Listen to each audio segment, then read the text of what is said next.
Това лято ми се наложи да пробвам доста посредствени версии на Таратор. Всички знаем съставките, но как да ги обработим правилно. Затова реших да ви покажа моята рецепта в това видео. Да започвам. Преди да започнем с рецептата, нека първо разгледаме подготовката на някои от компонентите. Да започнем с чесъна. Ще разделя една скилитка на две и ще почистя средата. Първата половина ще нарежа на супер финни купчета по метода, по който режем лук. Причината да минем през това упражнение е да ви покажа как се разпределят дори финно нарязаните купчета в бъдещия ви таратор.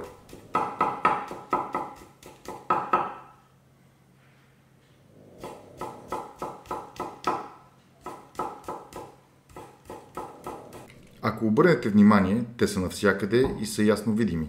Но, от друга страна, във всяка лъжица ще получите различно количество чесън. Сигурен съм, че има хора, които не биха харесали усещането да сдъвкват дори малко парче чесън.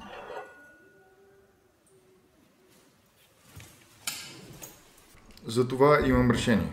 Ще стрием втората половинка чесън в хаванче, за да получим финна паста. С няколко удара го намачкваме, добавяме малко сол за абразив и стриваме с въртеливи движения. Вижте разликата след като разтворим пастата във водата. Чесънът е навсякъде и то сравнително равно разпределен. По този начин нежно ще парфюмираме таратора с аромата на чесън, без да има изненадани. Второто, с което ще се занимаем, е рязането на краставицата. За мен и моя таратор това е най-важната стъпка. Двете части на краставицата ще обработим по най-използваните методи. Метод 1, а именно рязане на купчета.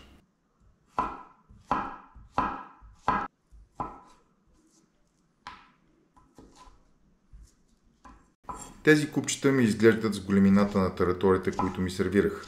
Да видим какъв ще е ефектът.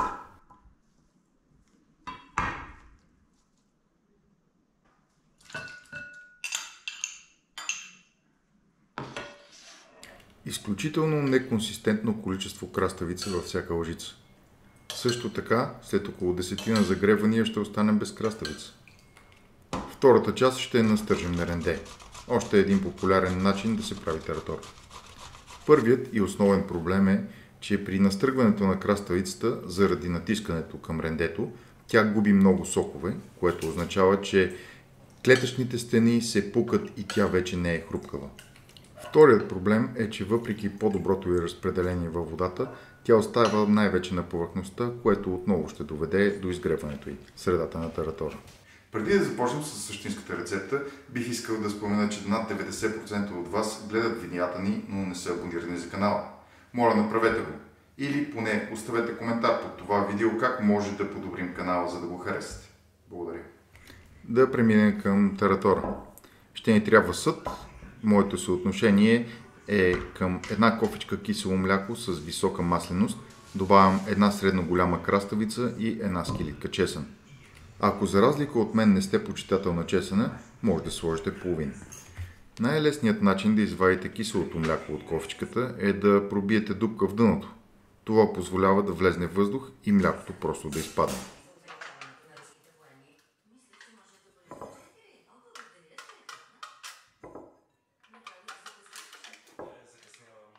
При мен имаше нужда от малко помощ, но кофичката е почти напълно чиста.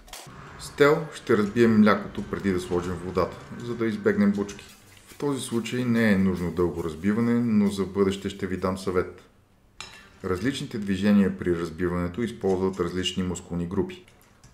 С китката, с предмишницата, с бицепса. Когато се умори едната мускулна група, преминавате към другата. Както вече ви показах, чесъна ще направим на паста в хаванче. За целта ще почистя 2 скилитки чесън и ще ги нарежа на груби парчета.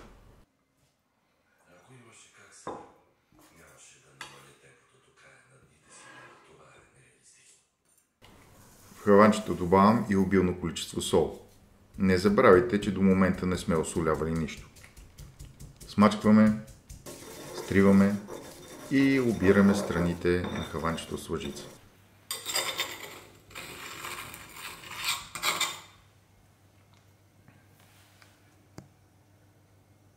Повечето хора казват, че не е била добра идея да се слага зехтин и препоръчват олио. аз не съм съгласен. В повечето случаи зехтина е малко кисел и допринася странен привкус, но ако имате наистина качествен екстра върджин зехтин с много ниско съдържание на киселини, тогава той има лек, приятен тревист вкус, който допринася баланс. Слагаме зехтина причесана, за да поеме вкуса му.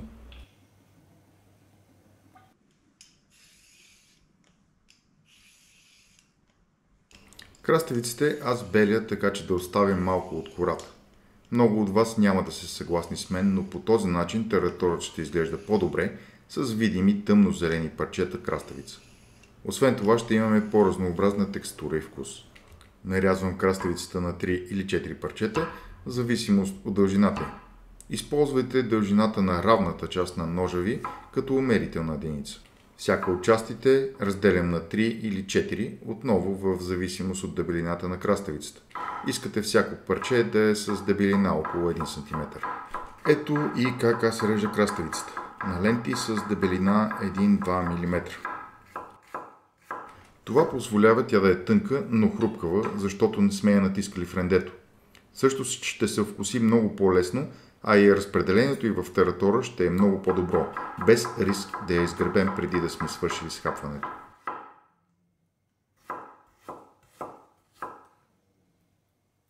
Не се притеснявайте, ако някои от парчетата ви станат по-дебели. Това не е краят на света, просто продължайте да режете и не бързайте. След като нарежа всеки сегмент, го завъртам и грубо го нарязвам на парчета между половин и 1 см. Купчетата са малки и няма същото количество вода, както при рендето. Добавям към разбитото мляко.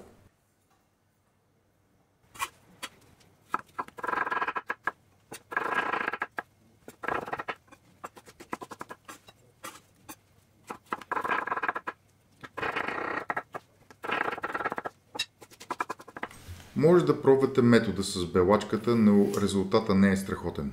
Парчетата са различни по дебелина, притискаме с белачката, така че очаквам да загубим хрупкавост. А и накрая винаги остава материал, който не може да нарежем. По-добрата опция е да ползваме режещ диск, ако имате такъв с домашния си робот. Негативът там е, че машината обикновено е много мощна и агресивна и краставицата губи част от соковете си. Винаги съм се чудил за какво се ползват тези дупки на рендето, но предполагам, че и те са опция. Връщаме се към таратора. Разбъркахме краставиците и млякото, докато всички краставици са покрити от него. Разбира се, ще добавим копър. Аз имам цяла малка връзка, която ще използвам, но тук е въпрос на лично предпочитание. За да отделим стръковете копър от стеблото, просто го обхващаме с пръсти, без да притискаме твърде много, и прокарваме пръсти към върха на растението. Нарязваме на финно и добавяме към останалите продукти. Разбъркваме отново и е време за вода. Аз ползвам 3/4 кофичка вода към кофичка кисело мляко, или общо кофичка и половина в моя случай. Имайте предвид, че количеството вода много зависи от марката мляко, която ползвате, и винаги е по-лесно да добавите малко допълнително вода преди да сервирате, отколкото да се чуете откъде да намерите още мляко. След поредното разбъркване дойде реда и на чесъна. Добавям го последен, за да може зехтина да има възможност да приеме повече от вкуса на чесъна. Аз харесвам моят таратор с много зехтин, защото мазнината помага на вкусовете да се залепят към вкусовите рецептори, така че ние да усетим вкуса по-добре. Това не е задължителна стъпка, но ако решите да следвате моята рецепта, разбъркайте с тел, докато сипвате зехтина. Така той ще стане на малки финни капки.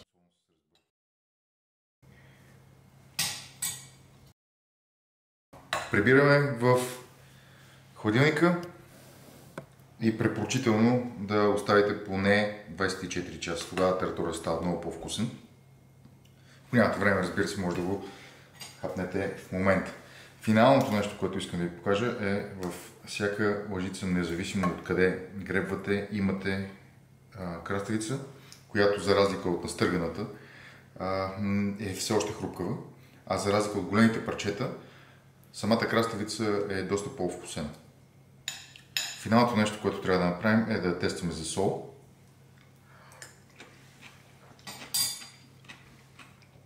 Леко безсолно е, което е Добре, защото храната трябва да се тества на температурата, на която ще се сервира, така че изстудяваме го, проверяваме отново и ако има нужда, може да добавим допълнително сол. Ако искате да добавите орехи, моята препоръка е да го направите при сервирането, за да не се увлажнят твърде много. А сега ви пожелавам да ви е вкусно, а ако имате желание, може да проверите някои от другите видеа.